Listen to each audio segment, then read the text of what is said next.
guys, what's up? I'm Nikhil, your TubePad instructor, and in this After Effects tutorial, I'm going to show you guys how to create a photorealistic water animation in After Effects using Trapcode Mirror. So without any further ado, let's get straight into After Effects and get started. So here we are in After Effects. So let's start by creating a new composition and let's rename this to main, as this is going to be our main comp. 1920 into 1080, 30 frames looks good, and 10 seconds should be good enough. So hit OK. So there we have our main composition ready. And also I'm working on 16 bits per channel. If you want to change it to 32 bit, you can hold Alt and just click on this icon. So you can switch to 32 bits or work in 8 bits, but I prefer working on 16 bits for this particular effect. Now we won't be creating a really, water stimulation in After Effects. We'll be more focusing on creating the look of a water animation. So let's start by creating a new solid. So hit Ctrl Y on the keyboard to create a new solid, and let's rename this to BG, as this is going to be our background. The color doesn't matter. So hit OK. Now let's add an effect called gradient ramp. There we go. I'm going to move this point right over here, and I'm going to move this right over here, just like that. And for the top color, I'm going to go with something like a really nice, kind of a bluish color, just like that. And for this one, I'm going to go with a darker blue kind of a color, maybe something like so. And then I'm going to increase the ramp scatter all the way up to 100 just to avoid any kind of color bendings. And then what I can do is swap the colors if I want to. So you can use something like that, but I'm going to keep it something like that. And I'm going to do a really simple color correction for this. So let's add a curve color correction just like that, and just punch up the colors a bit, just like so. There we go, looking pretty nice. Maybe for the blue, I'm going to go with kind of a, dull blue color, something like that, looking pretty nice. Let's create a new solid. So hit Ctrl Y on the keyboard and let's rename this to mirror. Hit OK, and let's add Trapcode Mirror to this. There we go. Now basically it's going to generate a 3D geometry. So if I create a new camera pretty quick, hit OK and switch into the camera view, you can see we have this really cool and chaotic looking geometry. So we can do some crazy stuff with this. So let's go into the mirror and let's go into the geometry. And what I'm going to do is I'm going to increase the size X to somewhere around 500 and increase the size Y to 2000. So we have something like that, and let's increase the vertices in X and Y to 1000. There we go. Just to add some more detail into the scene. Then let's go into the fractal and let's change the fractal type to smooth rigid. Now it's looking pretty chaotic. So what I can do is bring down the amplitude to around 15. And also I'm going to bring down the frequency to around, let's go with maybe 650. And then I'm going to play around with the bend X and Y. So I'm going to bend the X a little bit, maybe something like that. And let's bend the Y as well, just to create kind of a tube, you can say, something like so. And then I can play around with the X property to create a different, kind of a cool look. So I'm going to put it somewhere around there, just like that. So that is looking pretty good. Let's go and play around with the fractal. So I'm going to increase the complexity to around maybe 8. And now it's looking pretty washed up. So what I can do is I can add a new point light. I'm going to set the intensity to 80%, radius to 500, fall off distance to 500, cast shadows is on, and hit OK. So let's place it somewhere around here, just like that. Let's go into the mirror again and let's close the fractal and geometry for now. Let's go into the shader. Let's change the shader from density to Phong. And then we can, change the multi-sampling to 256. And let's go into the material and bring down the opacity to 15%. Just like that. Now it's not looking quite like water, so we need to play around a little bit with the specularity as well. So I'm going to increase the specularity to around 700 maybe. Okay, this is looking pretty okay. Let's go with the light and I'm going to place it somewhere around there. Light plays a very important role in this kind of 3D geometry. It can, literally make or break your scene. So let's go into the Trapcode Mirror again and let's play around with some of the settings. Maybe for the material color, I'm going to go with a little bit of bluish color, something like that. And let's go into the shader actually, and let's see what more we can do right over here. So I think that is looking pretty good. Let's go into the fractal and play around with the frequency. So you can play around with the frequency to find the really nice spot and what kind of water stimulation or watery look that you're going for.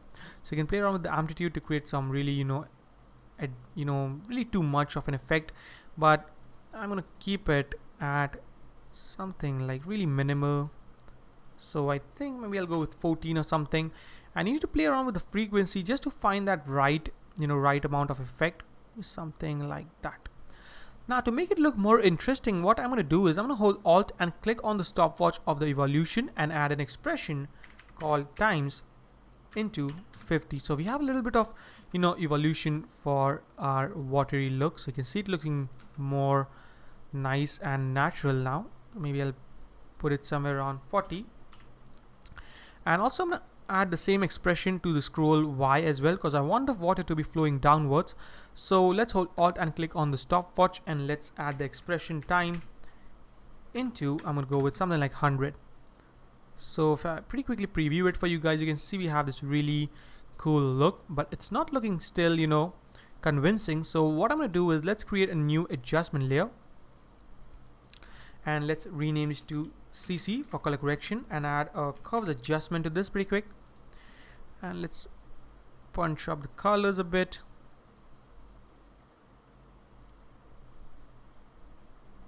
Something like that looks pretty nice. I'm going to also play around a little bit with the material. So you can play around with the specularity depending on what kind of look you want to go with. So I'm going to keep it really high, something like that. Also play around with the fractal noise a little bit. So keep it something like that. So this is looking pretty nice, as you can see. And of course it is 3D, but you can switch into a different camera view if you want to. So what I'm going to do is let's go into the mirror and I'm going to rotate it a little bit in the X rotation. So I'm going to rotate it something like I guess 8, and then switch into the camera and rotate the camera just like so. So we need to find the exact position. So I'm going to keep it somewhere around there and let's rotate it a little bit more, maybe something like that. Zoom in the camera a little bit. There we go.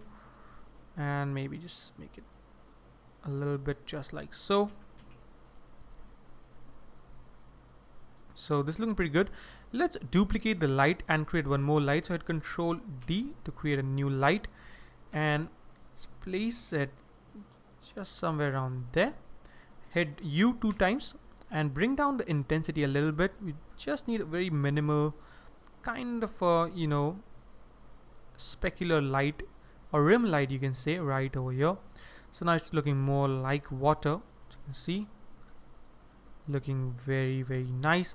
Bring down, maybe I'll just bring down the intensity a bit more to around 15 or something. Yep, that is looking much better. And for the background color, I think I'm gonna switch to something like a dull color, maybe something like that. So it's looking more interesting, as you can see.